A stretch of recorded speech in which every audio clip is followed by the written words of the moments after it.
Perfeito, muito bem. Tá aí, Botafogo e Atlético Mineiro, duelo alvinegro, duelo brasileiro, mais um numa decisão de Libertadores e um duelo com duas equipes com problemas, Júlio. Mas não são problemas assim, né?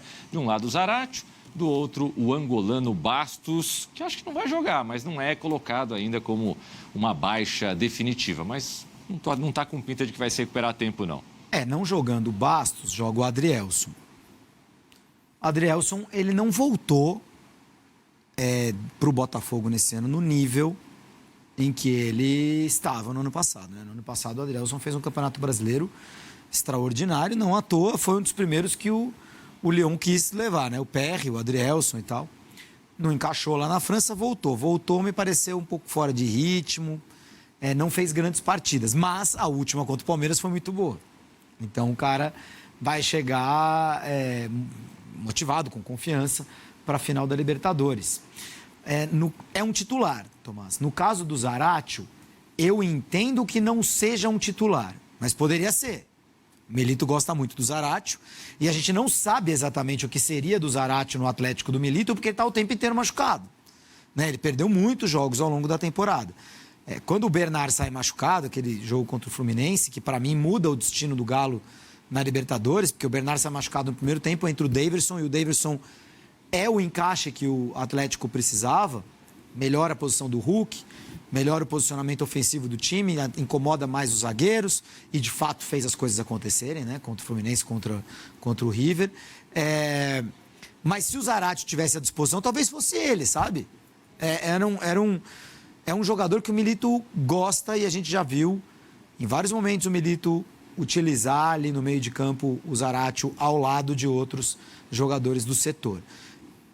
Se não fosse titular, certamente entraria ao longo da partida, né? Perdendo porque pode dar dinamismo ao ataque, ganhando porque também ajuda na defesa. Então é uma perda para o Atlético. Agora, você pode colocar uns 5 jogadores na frente do Zaratio no Atlético, você pode colocar uns 5 jogadores na frente do Bastos no Botafogo. Não são jogadores absolutamente cruciais. A importância que eles teriam, a gente nunca vai saber.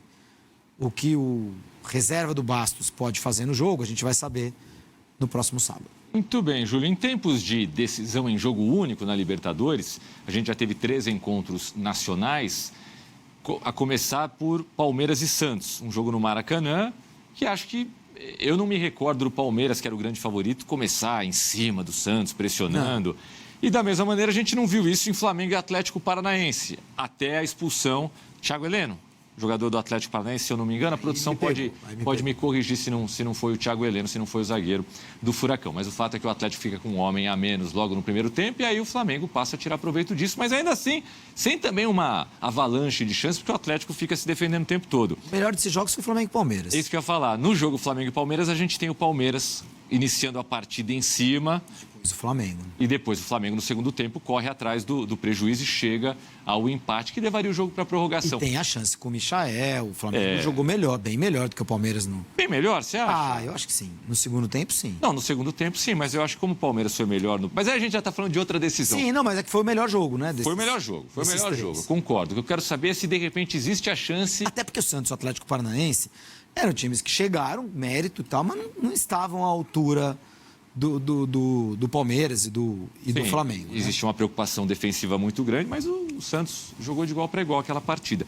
Mas você entende que a gente pode, de repente, ver um jogo, algo que lembre a primeira partida da semifinal do Botafogo contra o Peñarol, algo que lembre a primeira partida da semifinal do Atlético contra o River, ou seja, um dos dois partindo para cima, tem mais cara de jogo estudado? Só se as circunstâncias do jogo, o jogo de futebol, ele é sempre muito imprevisível, né, Tomás? Quer dizer, ele é previsível até certo ponto, mas os atos, erros, acertos, inspirações que cada jogador pode ter, elas são absolutamente imprevisíveis, né?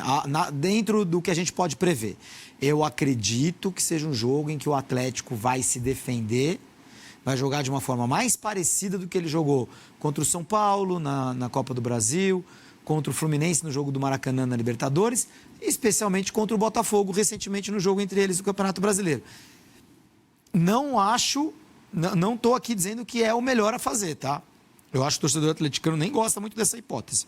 Mas observando as decisões tomadas pelo Milito nessa série de mata-matas recentes do Galo, eu acredito que o Atlético vai se preocupar menos com o que ele é muito bom fazendo e mais com anular o que o Botafogo é muito bom fazendo. É negar espaço para o Botafogo. Isso irrita o Botafogo, isso incomoda o Botafogo, isso incomoda qualquer time. Acho que o Atlético vai mais por aí. É o que eu imagino. Agora, a partir daí, o jogo pode se desenvolver dessa maneira ao longo de 80 minutos, como pode, aos 12 do primeiro tempo, o Botafogo furar essa retranca, ou o Atlético fazer um gol num contra-ataque, no lance de inspiração do Hulk e do Paulinho, enfim. E aí muda a dinâmica do jogo completamente. Então, é muito difícil prever a dinâmica do jogo. Eu imagino que esse Atlético mais recuado e o Botafogo tendo espaço negado seja o início do jogo, seja a maneira como os times vão afrontar a partida inicialmente. Lembrando sempre que o Atlético luta pelo seu segundo título na competição e o Botafogo é virgem. O Botafogo que é a sua primeira conquista em Libertadores. Na tela, números que trouxeram o Galo e o Fogão até essa decisão. Levando em conta aí apenas a disputa a partir da fase de grupos, Galo e Glorioso jogaram 12 vezes cada. O Atlético tem aí 21 gols marcados, o Botafogo fez 3 a menos 18, sofreu mais gols, sofreu 13 gols. O saldo do Botafogo é bem inferior ao do Atlético, né? 5 a 13. Até porque na primeira fase o Atlético passou tranquilo. Sim. E o Botafogo perdeu os 2 primeiros jogos, lembra? Verdade, o Botafogo ficou bem contra a parede. E mesmo assim o Atlético teve a segunda melhor campanha da primeira fase, claro, a melhor campanha do grupo dele, evidentemente. É do River, né? A melhor campanha da primeira fase. E o Botafogo, quarto finalista já. Eu não lembrava que a gente já tinha tido 3 finalistas que vieram da fase preliminar. Mas nenhum ganhou, né? Nenhum foi campeão. O Botafogo pode ser o primeiro time vindo da pré-Libertadores a ganhar o título. Fogão tem o 4º melhor ataque, o Atlético o melhor. O Atlético tem a melhor defesa da competição também. O Botafogo, em compensação, você vê que a diferença só de 5 gols, mas o Botafogo é a terceira equipe mais vazada e, claro, fez 6 jogos a mais do que muitas equipes, 4 jogos a mais do que outras, chegou até a final, fez mais jogo que todo mundo, tirando o Atlético Mineiro e os outros semifinalistas. Vai fazer agora um jogo a mais do que os semifinalistas eliminados também. O Atlético fez 2 jogos tremendos na Libertadores, né? Contra o Fluminense na volta e contra o River na ida. 2 jogos em sequência. O cara que pega o cidadão lá, jornalista lá do Uzbequistão, vai fazer lá o comentário no depois do jogo lá do Uzbequistão sobre a final da Libertadores e tal, lá na América do Sul, longínquo América do Sul, olha para a campanha, olha para os números, e ele vai falar que o Atlético é muito favorito. Se ele não assistiu os jogos do Botafogo no Campeonato Brasileiro, se ele fecha os olhos para o resto que está acontecendo no país, e às vezes eu acho também, Tomás, que a gente seja muito levado a ter uma opinião ou uma visão do jogo que está vindo pela frente em função do último que a gente viu.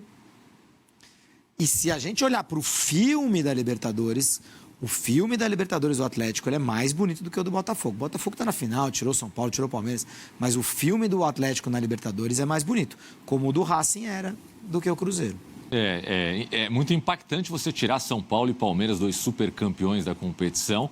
Só que o Atlético, além de ter uma campanha mais linear, mais equilibrada, também tira Fluminense. Tirou o atual campeão, né? E tirou o dono do torneio, né? Porque o final era no estádio do River. E o grande time argentino dos últimos tempos nessa competição. É final a final. E esses 2 personagens importantes aí, quem é que tem mais pinta de que pode decidir uma partida hoje, Hulk ou Luiz Henrique? E discutiram, né, no último jogo, entre eles ali, tem essa rivalidade. Eu acho que o Luiz Henrique tem que comer muito arroz e feijão para chegar no que foi o Hulk. Acho que o Luiz Henrique é um ótimo jogador, mas é um jogador como já vimos vários e vemos vários. É um ponta, um jogador de velocidade, ataca espaço, tem gol. Não à toa chegou à seleção brasileira e é mais jovem do que o Hulk, né? Nesse momento tem mais explosão, tem mais velocidade. Agora, o Hulk ele tem mais força física, ele pode ser muito importante pelo alto, ele pode ser muito importante em chutes de fora da área, em lances de bola parada, e ele é muito inteligente. Ele é muito mais inteligente do que o Luiz Henrique. Assim, jogando e a própria, acho que, capacidade cognitiva. Assim. Então, eu acho que o Hulk ele vai ter muito mais capacidade de leitura do que está acontecendo no jogo do que o Luiz Henrique teria.